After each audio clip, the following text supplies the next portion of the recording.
স্বতঃস্ফূর্তভাবে আমাদের ছাত্রলীগের নেতাকর্মীরা, আমাদের তরুণ প্রজন্ম, আমাদের সাধারণ শিক্ষার্থী, কারণ আমরা কিন্তু এটি যে আলোচনা দেশের চলমান সংকটের মধ্যে আবারও মাথাচাড়া দিয়ে উঠতে চায় ছাত্রলীগ। যারা ফ্যাসিবাদ বিরোধী আন্দোলনে সক্রিয় ছিল তাদেরকেই টার্গেট করছে ছাত্রলীগ।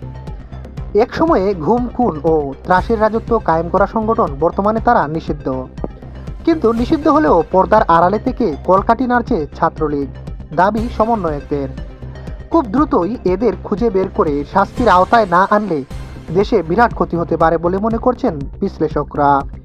এক ভিডিও বার্তায় ছাত্রলীগ সভাপতি সাদ্দাম হোসেন বলেন, যে কোনো মূল্যে এই সরকারকে প্রতিহত করা হবে। এজন্য সকল সাধারণ ছাত্রছাত্রী নিয়ে আমরা প্রস্তুত আছি।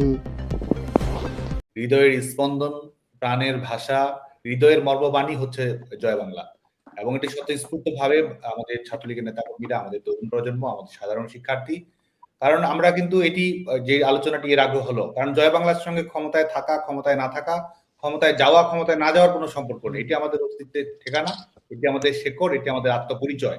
তো আমরা অবশ্যই এই জয় বাংলার যে অপ্রতিরোধ্য লড়াই, সেটি আমাদের অব্যাহত থাকবে, এবং অবশ্যই আমাদের নেতা এই পরিবর্তিত বাস্তবতায় এই দখলদার বাহিনী যখন লেলিয়ে দিচ্ছে আমাদের যারা মুক্তিকামী, যারা গণতন্ত্রকামী ছাত্র জনতা, তাদের উপর এক ধরনের মৃত্যু পরোয়ানা যারা জারি রেখেছে, এই বাস্তবতা মাথায় রেখে নিরাপত্তা নিশ্চিত করে সৃজনশীল ভাবে আমাদের জয় বাংলার ক্যাম্পেইন আমাদের অবশ্যই চলবে।